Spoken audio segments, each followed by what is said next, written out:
the first time since 2001, an American commercial airliner has gone down and there were fatalities. You're about to meet a fire captain who was on the scene within minutes and a witness who videotaped some of the footage you're about to see in this report from CNN's David Mattingly. It should have been just a half-hour flight, a quick commuter hop from Charlotte to Greenville, South Carolina. But on takeoff, the plane suddenly veered to the left. The pilot radioing to the tower there was an emergency. I haven't heard a tape, but I have been told that one of the crew members declared an emergency, said we have an emergency. That's the extent of our knowledge of that right now. The plane crashed at a maintenance hangar just hundreds of feet from where it took off. A fireball, an explosion erupted, killing all 21 on board. I saw him through my sunroof and he was going straight up. It looked like the prop on the right side just completely stopped and he rolled on his back and it came straight down and hit nose first, and just a huge fireball as soon as it hit. This amateur video capturing the scene just minutes after the crash, showing churning clouds of smoke. Crash investigators will be closely examining wreckage of the Beechcraft 1900 turboprop operated by Air Midwest. The plane, according to FAA records, reporting minor maintenance problems last spring. But in August, an alert was issued to mechanics to watch out on all 1900s for a loose bolt on a vertical stabilizer, a critical piece of flying equipment. But it is not known if this particular plane had that problem. The now recovered cockpit voice recorder and flight data recorder have investigators hopeful for some quick answers in this tragic crash. David Mattingly, CNN, Charlotte, North Carolina. And joining me now from Charlotte, North Carolina, witness David Isola and Charlotte Fire Department Captain Rob Brisley. Thank you so much for being with us. We appreciate it. David, I know that you were on the airport property in your office and you heard this large boom. What did you do? Well, I heard the boom, and a lot of times I hear a boom at the airport, so I wasn't sure it was anything. And then minutes later, one of the guys who ran in there and said a plane just crashed. So then I ran outside and saw the black smoke. David, could you tell from your vantage point if there were any survivors? No, the flames were. It looked like it was just too hot, and then the flames and the smoke was just too bad to really see anything that close. Captain Brisley, I know you have been on many of these missions before. It has to be horrible if you get there and you don't believe there are any survivors. Yeah, it's difficult when you have to perform a task like this, but the firefighters here at the airport station were there in less than 2 minutes, and the fire attack, the suppression went very quick, and at the same time there was firefighters in place to try to make a rescue, but this morning it was unsuccessful. That just must hurt so much, because I know that your whole mission is to try and save people. Sir, tell me, I understand that the pilot was able to radio to the control tower that there was an emergency. Do you happen to know what the substance of his communication was? Well, not directly, Connie, but the tower notified the fire department on scene at the airport within seconds, so we were on our way in a matter of seconds, and we knew what we were going to as far as a crash versus a building.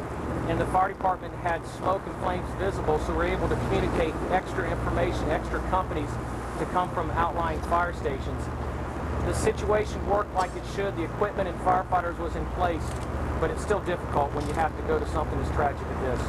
Captain, an eyewitness said that he thought he saw that the plane had landed upside down. Is that what you could see? Well, you know, by the time I arrived, there was incredible fire operations underway and secondary searches. So the specifics of how this plane crashed or where it struck, that's going to be an NTSB type question. David, have you ever seen anything like what you saw today? No, I sure haven't. Just the franticness of trying to put that fire out, and the fire department just working the best they can to try to get all that cleaned up. That's what I saw. All right, gentlemen, I thank you so much for being with us. David Isola and Captain Brisley, thank you. And another much deadlier crash, half a world away, tops our look at the world in 60 tonight. Watch. A Turkish Airlines flight crashes while landing in heavy fog at an airport in southeastern Turkey killing more than 70 people. As many as 6 reportedly survived. The rhetoric is now reaching critical mass as North Korea says it is the Americans who are working hard to bring nuclear war to the Korean peninsula. North Korea blames the U.S. for spreading false rumors about its nuclear program. American war planners are heading to the Persian Gulf. The battle staff that would run a military campaign against Iraq is setting up a command center in Qatar. 4 relatives of 9/11 victims are in Iraq on a mission of peace. They are campaigning against a U.S.-led war and will meet with families of Gulf War victims. And a final story before we head to a break. A federal court today gave the U.S. government a new tool to fight its enemies, even if they are U.S. citizens.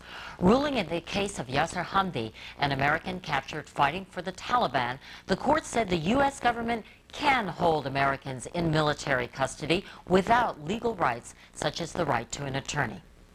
We will be right back with the latest on the woman who disappeared when she is 8 months pregnant. The clock is ticking. Stay with us. Still ahead, Trista gets her turn, looking for love, while millions are watching. I feel like the luckiest girl on earth right now. But are we now getting reality TV overload? Connie Chung Tonight continues in a moment. Connie Chung Tonight is brought to you by BMW 5 Series. BMW, the ultimate driving machine. It started out as a test by a leading consumer products magazine of 4 luxury cars in category after category. The BMW 5 Series was not only declared the winner, but they said it was the best car ever tested. Impressive, considering they've been testing cars for over 50 years. BMW, the ultimate driving machine. This is the greatest pianist in Poland, maybe the whole world. Critics are raving about Roman Polanski's The Pianist. I want to help, I want to do something. We're going to fight. Newsweek and Time say it's one of the best pictures of the year. A towering, brilliant achievement. Adrian Brody is mesmerizing in a riveting adventure story that leaves you breathless. Golden Globe nominee for Best Actor and Best Picture of the Year. The Pianist, rated R. Now playing in select theaters. Tonight on Newsnight, can you build a better soldier by keeping him awake for days on end? We'll look at research into a pill that makes sleepless nights a normal part of warfare. That's Newsnight, CNN Tonight, 10 p.m. Eastern. Tonight on CNN Primetime at 8, Connie brings you the people making headlines. Top newsmakers and celebrities are talking to Larry at 9. And at 10, Aaron Brown takes a look at the day's hottest topics. Tonight beginning at 8 on CNN Primetime.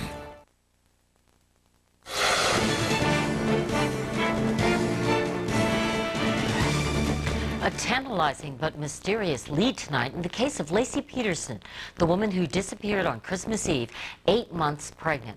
Police are testing fluid samples, but not revealing what they are, where they came from, or what they might say about Laci Peterson's fate. As the search for the expectant mother enters its 3rd week, we're getting an idea of just how motivated some of the searchers are, as well as some of the methods they're employing. CNN's Rusty Dornan reports. Sweatbands, I'll grab them. Give me a minute, and I'm heading out. Joseph McDonald doesn't know Laci Peterson. But 4 days after her disappearance, McDonald, a project manager at a windmill farm, felt compelled to start looking.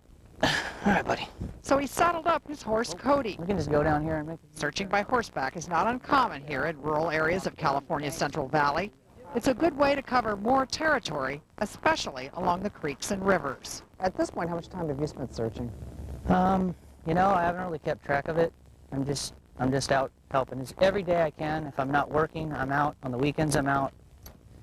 Even to make phone calls, you got people to help, volunteer, pass out flyers. And maybe I can get down and walk through there because that is a lot of stuff. Today it's along the Tuolumne River near Modesto. Yeah, that's too steep. No access down there. How difficult is it to search in an area like this? It just takes a lot of time. They want us to be really thorough, and if needed, you know, get off the horse, crawl through bushes. Just go anywhere you can. But sometimes there are fences and places where the horses just won't go. Investigators say they welcome the efforts of volunteers like Joseph and his friends combing these riverbanks. But they say they just don't want them working around the dogs because it could interfere with their ability to pick up a scent. There are hundreds of miles of rivers near Modesto, and this search, like so many others, ends in vain. There's a lot of volunteers, a lot of people have been coming out. We just want people to constantly help everybody, you know. Don't give up on them and keep helping. But before Joseph goes to work, he raises a banner next to a highway 50 miles from Modesto on the way to San Francisco. It will remind them every day they come by not to forget. Yeah, for some reason this is really close to home for you. Do you know why? Because she's a human being. She's a person. You know, she's a daughter, she's a mom, she's a wife, you know. I have a family. It's close to home. Too close for comfort. Rusty Dornan, CNN, Modesto, California. And joining us now is Donna Rayleigh, who has not only helped with the search, but she knows just what Laci Peterson's family is going through. In 1999, her stepdaughter disappeared in Modesto after allegedly being stalked by an ex-boyfriend. She was never seen again. And no charges were filed in the case, which remains officially open. Since then, Donna and Susan Levy, Chandra Levy's mother, have founded a group called Wings of Protection to help families of the missing. Donna, thank you so much for joining us.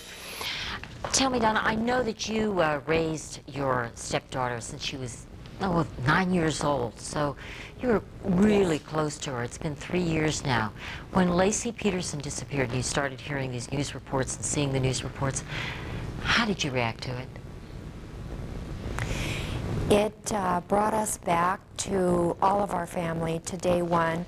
It was as though everything was Dina over again, and it made the holidays very, very, very difficult for all of us. Have there been any leads to the disappearance of your daughter?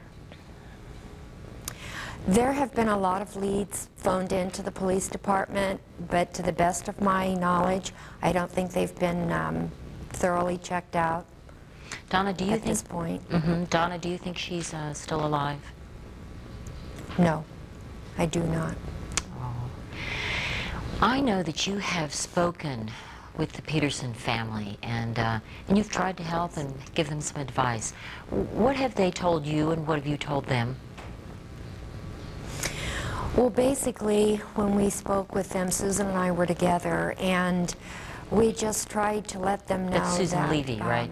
You mean Susan Levy? Susan Levy and I, yes, Okay. we were together. Chandra's mother. And we just tried, yes, we just tried to tell them, you know, that give them some strength to try to hold on. They have a lot of people who love and support them. This whole community have embraced them, and everybody is trying very hard to find their daughter. I mean, it's just, you know, Laci being missing has been hard for everybody. But I just tried to tell them that all we can do is pray, and we gave them a little bit of information about things that we tried to do to accept what was happening and get through it. And each person, it's different, and what works for me may not you. But we just tried to tell her things that worked for us and things that didn't. And Susan tried to give her a lot of information about Wings and the things that we would like to try to help them with. And they seem very receptive to us. Really? That's what I was wondering. You know, could they see clear enough so that they could accept some advice? I don't think at this time they can, because if you could understand, they see us as something that's happened to someone else. Our case is not like theirs, and because Susan, the Levy family, has had bad news, and because many other families in Wings have had bad news, they really don't want to believe that they're a member of that little group. They still hold out hope, and we do too. We pray that Laci is okay. We hope that they aren't a part of us. But we would just like to be there to support them and let them know that we care about them and their families, and we want to help. But they're just not sure yet what to do. I know that you don't believe that the Modesto police did enough to try and find your daughter, or stepdaughter. Is it your impression that the Petersons believe that the Modesto police are doing their best in looking for Lacey? I think so. I think the Modesto Police Department are doing an exceptional job looking for Lacey. I think a lot of the reason that this has evolved as it has is because of the 3 ladies in Yosemite that were killed, and then when Chandra went missing, that gave a lot of attention to Modesto, and it has brought out how many people are actually missing, and then with Modesto keep popping up with these bad things. I think the police department have geared up to realizing the importance of the early on investigations, and maybe that wasn't the case when Dina went missing, but I admire them for what they've done for Lacey, for the family. Well, Donna, we admire you for what you've done to help the cause along. Donna, really, thank you so much for being with us. And a reminder that police are asking anyone with information about Lacey Peterson's disappearance to call 209-342-6166 or go online to laceypeterson.com. Next, chilling footage. I tend to do what I want to do, and that's not a good thing at times. The police interrogation of the man sentenced to death for murdering Danielle Van Dam. I want to talk to the lawyer first. I want to talk to a lawyer. Okay. Okay? You're asking me to admit to something, and as far as I'm concerned, I didn't do it. A side of David Westerfield we never saw when Connie Chung Tonight returns. Where are the cars we were promised? The dream cars? The problem-solving cars? Where are the cars that are more than just cars? They're closer than you think. Cars with voice recognition. Cars with intelligent cruise control. And a class-leading 340 horsepower engine. The Q45. From Infiniti. Introducing all new America Online 8.0. We listened to you and designed AOL 8.0 with hundreds of exciting new features. Welcome. Like the new online photo albums to instantly share pictures. And AOL alerts and reminders that alert you of important dates. Plus new and easier parental controls to help safeguard your kids. There are hundreds of new features to easily connect you to the people and things you care about most. New America Online 8.0. Call 1-800-4ONLINE or get a free startup disc at these locations. Sunday. I stole America's #1 bachelor. From TBS Superstation. You don't have to protect me so much. Christopher Polaha. I thought that you Kennedys stuck together no matter what. Portia de Rossi. I just don't see how this marriage can work. And Jacqueline Bissett. I don't think she's for you. From the moment I met you, I suddenly understood why it didn't work out with anyone else. America's Prince, the John F. Kennedy Jr. story. Sunday at 8 Eastern, 7 Pacific. Only on TBS Superstation. CNN Tonight exclusive. Princess Diana's former lover, James Hewitt. Will he sell the love letters Di wrote him? James Hewitt live for the hour and taking your calls. Only on Larry King Live. CNN Tonight, 9 Eastern.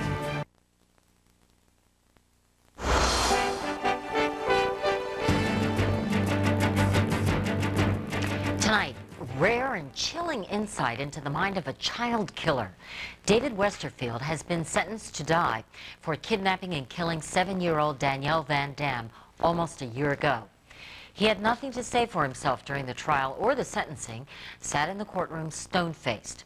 Last February, Danielle's disappearance from her San Diego home shocked the nation and mobilized hundreds of people to search for her. But as CNN investigative correspondent Art Harris reports, a just-released tape of Westerfield's interrogation shows he did nothing to end the anguish of Danielle's family or the nation. While San Diego police searched desperately for missing 7-year-old Danielle Van Dam last February, the prime suspect was brought in for questioning. That's neighbor David Westerfield, his head resting on a table at police headquarters. In this videotape, not made public until now, Westerfield says he's gone 48 hours without sleep. Sleep deprivation can be used as a technique, an interrogation technique, a question technique. Whether it was used and why he was up for 48 hours in this particular case, it's not really sure. But it's something that can be used because it does lower your defense mechanisms. We asked retired Washington, D.C. Detective Mike Brooks to watch the tape with us and explain techniques police use to interrogate suspected killers. The investigators quizzed Westerfield about child porn, downloaded from a computer in his home. Have you ever had any desire for young children? No. None whatsoever? No, sir. What is he interested in? Is he interested in young children? Along in the tape here, he talks about older kids, but he talks about older kids as 13, 14, 15-year-olds. The bottom line is, yeah, that's not natural at all. By now, it had been more than 3 days since Danielle vanished from her bedroom in the middle of the night, just before Westerfield took off on a weekend drive into the California desert. I'm going to sit here and I'm going to be very frank with you, okay? Like, I think I've been pretty frank with you all day. Both of you have. And my concern is Danielle. And I know in my heart, in being a detective for 12 years, I know you had something to do with her disappearance. And they're trying to put some things in his mind to make him think about Danielle and maybe get him to confess to them exactly what happened. Listen, this can't go on any longer, okay? Your stomach's bothering you, you're under a lot of stress, things are falling apart around you, and they've already fallen apart. Then help us out. Let's get Danielle back. As far as I'm concerned, my life is over. Okay, the life that I had, the life I was living, is over.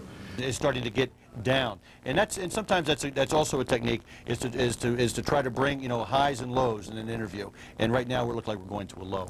Listen, I'm convinced that you did it, but I want to get Danielle. My main concern right now is to get Danielle back to her family. That's the most common, decent thing to do. What's the objective here? The objective here is to get Westerfield to tell them, the investigators, where Danielle's body is, and to admit to killing Danielle Van Dam. But the next thing Westerfield said was this. I asked you to get me a lawyer, bring me a lawyer in here, bring the DA in, bring somebody in that I can talk to. In what? And what? I want to talk to him. Okay. You don't need to know that, right? Okay. If I want to talk to a lawyer, I don't need to tell you what I'm going to talk about. That was the turning point in this interview. By law, police could not continue the questioning.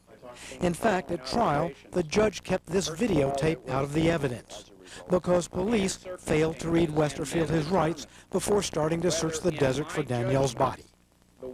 After one cop left the interview room to confer about a lawyer, one more dramatic exchange near the end of the tape. You want to be left alone? No, it's okay. If you wanted to leave your gun here for a few minutes, I'd appreciate it. No, that's silly. I think there's a possibility he could have been thinking about suicide, thinking about his demise, and going back to what he was talking about, everything being over. And as we found out later on in the trial, this basically is over for him. Westerfield is now on death row. He said nothing at trial, nothing at his sentencing. This is the only time we've ever seen him say anything about the case. And not once in the 45-minute police interview was there a single expression of concern for Danielle, her disappearance, her whereabouts, her fate. Art Harris, CNN. You really have to watch this next videotape and listen to this story. This is a story that we brought you yesterday. Remember the family that claimed Tennessee police shot their dog without provocation? They were stopped for suspicion of robbery. As late as this evening, the police continue to maintain the dog was shot because the police officer, who thought the dog was a pit bull, believed it was lunging at him. Now officials have released video of the incident. Watch the right side of your TV screen. The tape shows the dog walking toward a police officer who aims his weapon at the dog. We have obscured the actual shooting.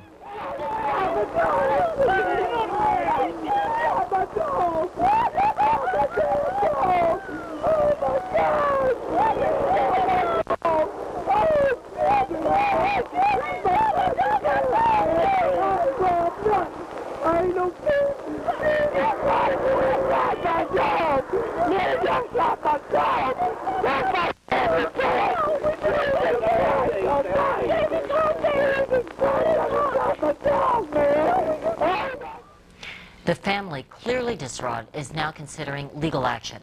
And the reason they were stopped, listen to this. The dad forgot his wallet on top of the car. Another motorist saw the money flying off the car and reported it as a possible robbery.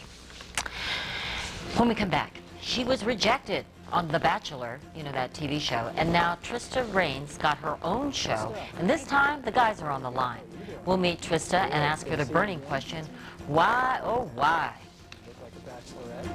Let's go sit down and talk. I'm just shocked, absolutely shocked. Every year, Publishers Clearinghouse surprises winners all over these United States. Now, you could be next. February 14th, the Prize Patrol could surprise you with $10 million on live TV. Will it be you? My dream or what? What will you say? Holy shit. Watch your mail or go to PCH.com. Enter, and on Valentine's Day, our next $10 million winner could be you. Looks like this intern's moving up. Promotion? Oh yeah, I'm on the fast track. Corner office, parking space. I totally deserve it. How do you figure? Well, look what I've learned. Dell helps people build their perfect PC. They make it easy to order, and they have award-winning 24/7 service and support. You'll probably be reporting to me. Check it out. This is to notify you that our latest promotional offer is 0% interest for 6 months when you buy a Dell PC. That's great. A PC customized for you and free stuff. So no parking spot. Call or go online now and get a Dimension desktop for just $4.99 after a $50 instant savings. America's favorite PC includes everything you see here. Monitor, keyboard, mouse, and speakers. And right now, for a limited time, you can get 0% interest for 6 months. Get great deals on notebooks, too. Dude, you're getting a Dell. Oh, life on the fast track. Your perfect PC is easy to buy, easy to own, easy as Dell. Introducing new America Online 8.0. With hundreds of new features, there's never been a better time to try it. You've got mail. With 8.0, I can customize my email. AOL's new parental controls I can set up for each one of my children. Now AOL searches are faster than ever with Google. The customer service is free and it's 24 hours a day. Call now and get 1,025 free hours for 45 days. There's no commitment and you don't even need a credit card. America Online has so much more. New AOL 8.0 with hundreds of new features. There's never been a better time to try it. Today, HP Technology is building efficient miracles, helping access the web wirelessly in coffee houses, and letting citizens talk to their government 24 hours a day. It's powering the engine of the world economy and making art timeless. For the world's great companies, thinkers, and doers, HP makes more things more possible.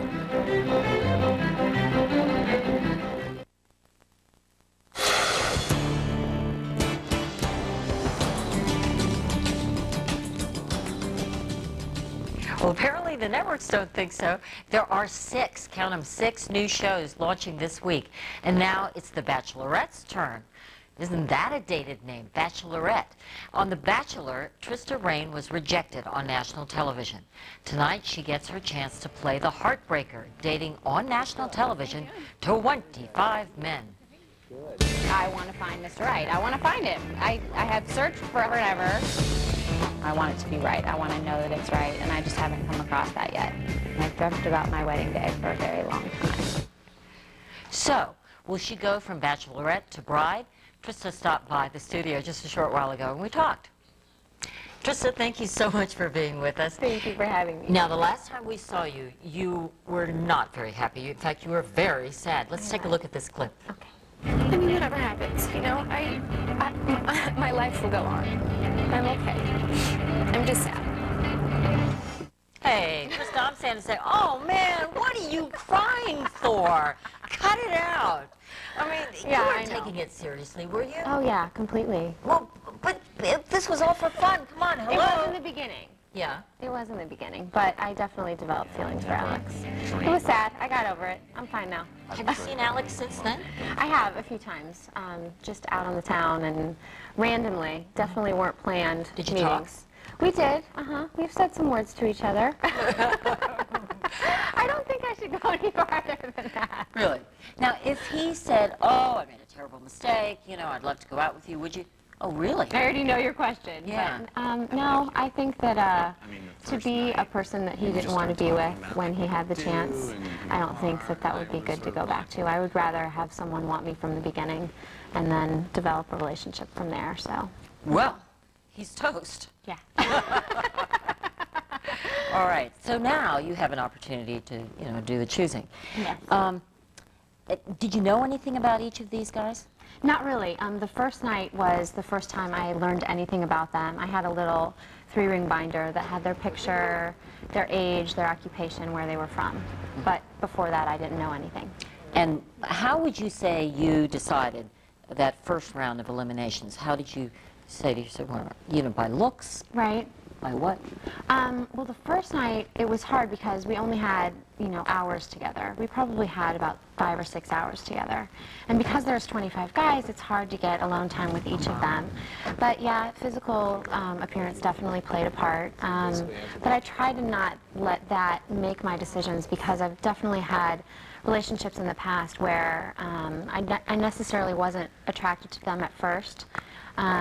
And because of their personality, I got to like them a lot more. So I went a lot on chemistry. I think that you can tell when you first meet someone if you have a good chemistry together.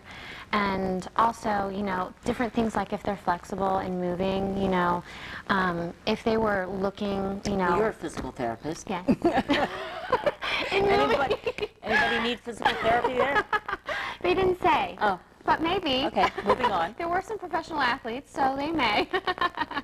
But also,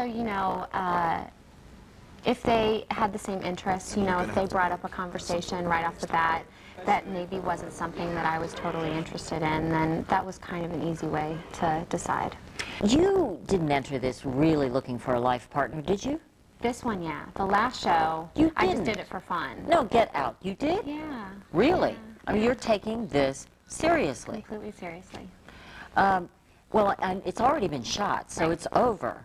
And you know who that guy is, and he knows who he is. Now, is this really the person that you'd like to spend the rest of your life with? Well, I can't say whether or not we're engaged. We'll have to wait and see on air. But yeah, I could never have found a better man if I had looked for one myself. No. Yeah. If I were your mother, I might say, no self-respecting daughter of mine is going to go out there and do it this way. No, she's totally supportive, and she actually wants them to do a senior version of The Bachelor. She wants to be set up because she's divorced, and it's really hard, I think, to meet good people. And I had a whole casting department out there looking for me. ABC was basically playing matchmaker, and these guys are all blood tested and psychologically screened. So, so if they want to do it on their dime, fine. Exactly. Right? Why not take advantage? Oh, gosh. You finished shooting this, what, November? November, yeah. Have you been able to see him? Yeah, a couple times. But they've been very secluded visits because, people recognize me every so often. So because The Secret is a big part of the show, they didn't want that to come out. So our secrets are definitely very private. I really believe that you and a lot of other people get into this and do it because you want to come and get into television. It wasn't why I did it initially. I know that it might sound like it. I did dance for the Miami Heat, and a lot of people tend to think, oh, well, she was a dancer for the Miami Heat, so she must want to be in the public eye. That wasn't why I did it at first. I just thought it would be a lot of fun. I got a free trip to LA and got to meet a lot of fun people and live in a Malibu mansion. But, this round, they knew me, the producers knew me. I really had a great opportunity to meet somebody special, and I figured, why would I pass that up? Congratulations. Thank you so much. And thanks so much for coming on. Of course, thanks for having me. The Bachelorette isn't alone this week. Joining Trista are Joe Millionaire, High School Reunion, Star Search, Surreal Life, and Celebrity Mole. Is reality TV really the new reality? Well, TV Guide Senior Associate Editor Ari Carpel is here to help us navigate the new reality. Ari, thank you for being with us. Thank you, Connie. Now, in The Bachelor, it was very successful. It was a man courting 25 women. Now it's a woman courting 25 men. Is it going to have legs? Is it going to make it? Is it going to be a rating success? The most successful reality shows take a proven formula and twist it, and that's exactly what The Bachelorette is doing. Bachelor is certainly a proven formula, and Bachelorette, they're turning the tables. A woman is in charge, and it's a very bold move by ABC, and I think it's a great opportunity. Well, because you're putting a woman in charge, she's the one who's courting 25 men. That's not our traditional way of looking at things. And it's an opportunity. It can actually bring us to a place where we can talk. It's one reality show that can bring us to talk about issues, gender issues, and whether it's okay for a woman to be in charge, or for a woman to make the proposal, as she may do on this show. And if not, there obviously is a double standard. And can you explain to me why I watch these? I mean, you have to be my shrink tonight, okay? I don't know why. My husband and I are flipping around, you know, and then boom, we get stuck at Joe Millionaire.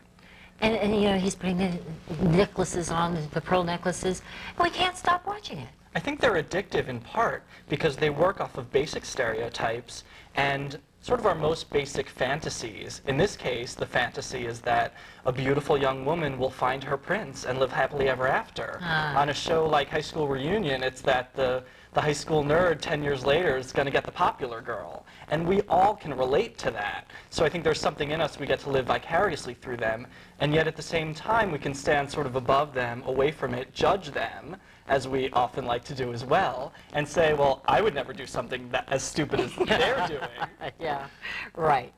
Not that you're doing that, Connie. No, of course not. Okay, we got to go, but I know you believe that Star Search and American Idol are actually good ones. Yeah, because they're actually making celebrities out of people who may deserve to be celebrities because they're talented. They're not just backstabbing or doing stupid things. Okay. Ari Carpel, thank you so much. Will you come back? We have to talk about this again. Absolutely. I need more therapy, you know? The reality of tonight's snapshot is an actual snapshot that might make you think twice about your home. Watch. Look at what's left of this apartment building in Brooklyn. Its superintendent suspects vibrations from a nearby jackhammer caused a side of it to collapse. Everyone inside got out in time. A famous fashion designer says a certain reality TV star could use a reality check when it comes to her wardrobe. According to Hollywood design guru Mr. Blackwell, Anna Nicole Smith was the worst-dressed woman of 2002. An Arizona pet owner is giving puppy love a new meaning. He built this creative contraption to help his partially paralyzed dog get around. Over in Germany, the fate of 5 primates is producing public concern and media outrage. The Berlin Zoo is sending the chimps to China, saying it needs more room for its gorillas and other attractions. But wildlife activists say the zoo simply wants to replace the mild-mannered chimps with more outgoing animals. And it may seem hard to believe, but Elvis Presley would have turned 68 today. Many of his faithful fans gathered outside Graceland to eat cake and sing happy birthday to the king. CNN Tonight exclusive. Princess Diana's former lover James Hewitt. Will he sell Di's love letters to him? Only on Larry King Live. CNN Tonight, 9. When you're looking for a way to improve the value and beauty of your home, start with a visit to Ansley's Building Materials, where personal service and professional assistance is the rule, not the exception. From a great selection of windows to locally built interior doors to beautiful entryway doors to permacast columns, Ansley's has what you need for your home improvements. Locally owned and operated for 25 years, Ansley's always provides friendly expert service. Ansley's Building Materials, 114 Zenith Road, where we're building Dothan one home at a time.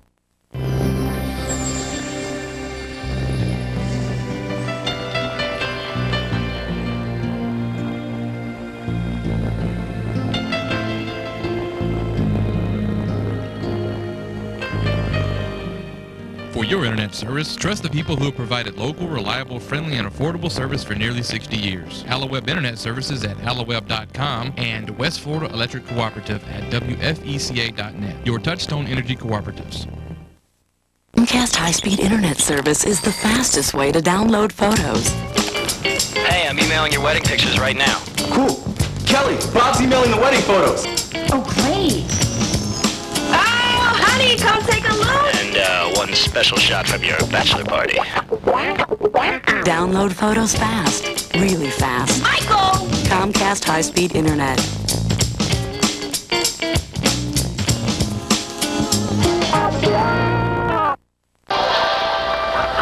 What are you watching? Fistful of Dollars? No, you're not. I think I know a Clint Eastwood movie when I see one. Oh, really?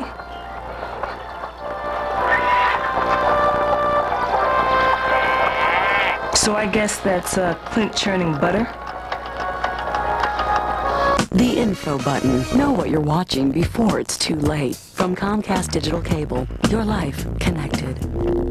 This is CNN. This is CNN. For families that talk a lot, Singular's got a deal for you. When you sign up for Family Talk on plans starting at just $29.99, you can add up to 3 lines for just $19.99 each and share your minutes. Plus, we'll give you up to 4 free phones. If your family really talks a lot, get more Family Talk on plans starting at just $39.99. You still get the extra lines and free phones. Plus, you can share 1,000 anytime minutes that can roll over. Family Talk from Singular Wireless. Closed captioning for selected programs provided by garlic, cholesterol's natural enemy. Cholesterol concerns me, so this got my attention. Garlic has been clinically shown to help maintain normal cholesterol, and garlic is a world leader in garlic potency. Garlic, cholesterol's natural enemy. Tonight's school bus driver Fred Tyndall's passenger of the day is our person of the day. 16-year-old Travis Cussert was on Tyndall's bus yesterday in Orange County, Florida, when Tyndall pulled over and passed out. Travis used the bus radio to call for help and then administered first aid, which doctors said may have saved Tyndall's life. We've got both of them with us from Tyndall's Orlando hospital room tonight. And one of the best parts of this story is why Travis learned first aid in the first place. We'll get to that in just a moment. How are you feeling, Fred? I'm feeling pretty good, thank you. Delighted to hear that. Can you tell us what happened? I was taking my students to high school yesterday morning, and I was feeling pretty good, and all of a sudden I started feeling faint, and I knew I was in trouble. So I got the bus to the side of the road into an emergency lane, and I locked the brakes up on it and set the emergency signals, and I opened the window and turned the fan on to get some fresh air, and it wasn't working. So I opened the door, and I suppose I intended to step outside and get some fresh air, but I ended up passing out, and I fell head first down the stairs. I hit my head on the lower steps and ended up on the pavement on the outside. Travis, when you saw Fred Tyndall there on the ground, collapsed, what did you do? I had called his dispatcher and had them send an emergency vehicle in my direction. I then grabbed the first aid kit and started first aid on Fred. How did you know to do what you did? Well, I'm an explorer with Orange County Fire Rescue, which they gave me all the training to help me in that situation. Were you nervous? Were you scared? At the moment when it happened, I wasn't thinking of anything. I just went ahead and did what I had to do. You just wanted to help your friend, right? Yeah, that was it. Travis, I think the best part of this story is that it was Fred Tyndall who suggested that you get into that program, right? Yeah, he would tell me all of his firefighting stories, which inspired me to join the fire department and the Explorer program.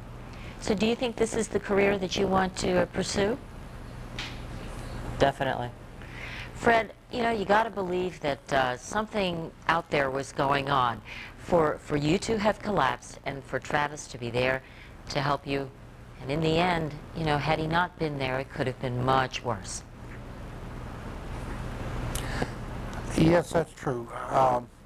I'm a retired firefighter from the Orlando Fire Department, and he's been a student on my bus for a couple of years now, and I think I may have been instrumental in him joining the Explorer program. Certainly told him it's a good program and that he would benefit from it, and he has convinced me that he did. Travis, do you think you're a hero? No. I'll bet there's someone who's right next to you who would say, I think you are. What do you think, Fred? I'm very grateful to Travis. It doesn't surprise me, though, because I knew he had it in him. Well, that's just wonderful. Thank you both for being with us. We so appreciate it and glad that this is a story that ends so well. Thank you. Thank you. Coming up next on Larry King Live, Princess Diana's lover, John Hewitt. We'll see you tomorrow.